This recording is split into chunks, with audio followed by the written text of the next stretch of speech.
The way the world produces and uses energy is visibly changing. But to meet the most ambitious goals of the Paris Agreement, change needs to happen faster. Shell is becoming an energy business for the future, and it's playing its part to help drive that change. Our scenarios help inform our thinking and show how the energy system could transform quicker. The transition of the world's energy system is happening while global population is growing, potentially to 11 billion by the end of the century.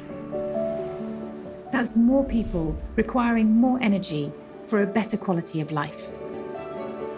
So the question is, what could this energy system look like?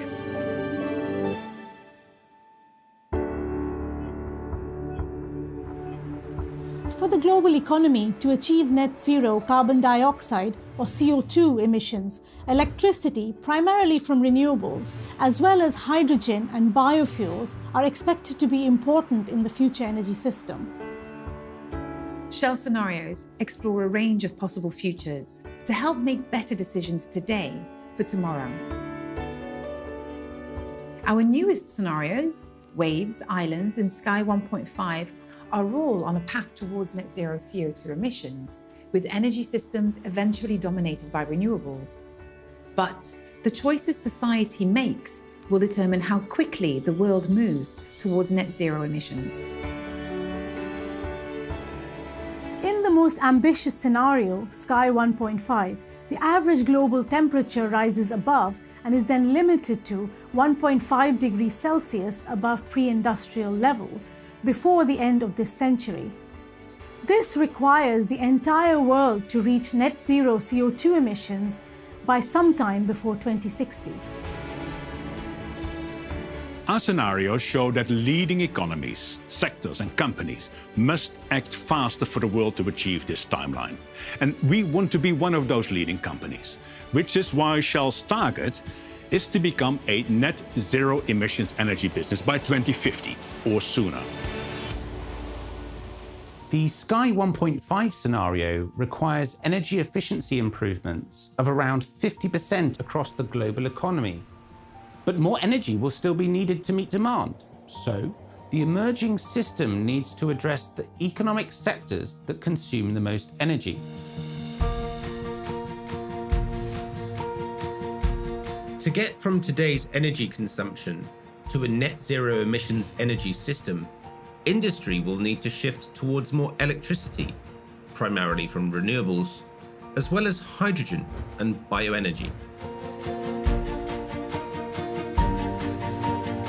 Currently in transport, energy consumption is mostly from oil-based fuels.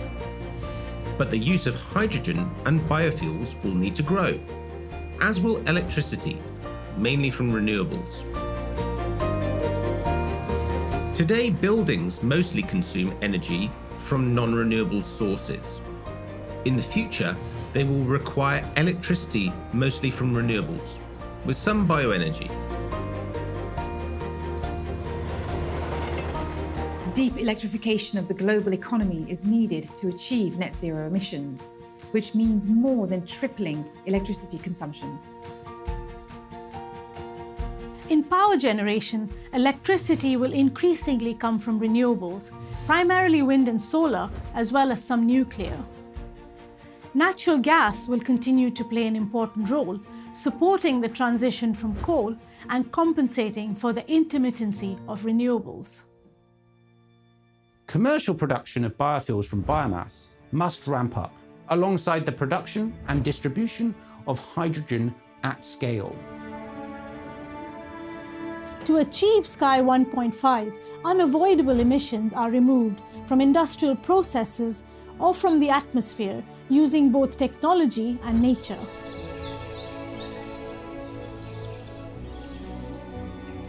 While the energy transition is inevitable, it will proceed at different paces in different places and sectors and with different degrees of turbulence. Faster progress needs pioneering leaders in government and businesses to act. Government policy and greater alignment will also be crucial. country by country and sector by sector, with each needing a different approach to unlock well-directed investment. We know that the energy transition can only happen if governments and businesses incentivize low and zero carbon choices, and if customers embrace these changes. There is no doubt the transformation of the energy system must move faster to limit global warming. And this is a huge challenge that affects everyone, because the world needs energy to improve lives. And for a healthy planet, this must be cleaner energy. Put simply, it is going to take ambitious orchestration of government policy, investment, and sector cooperation. But we believe the world can achieve net zero CO2 emissions to meet the goal of Paris if industry, government, and society work together to make the right choices now. The energy system must change faster, and change is opportunity. Shell is acting today to be part of this future.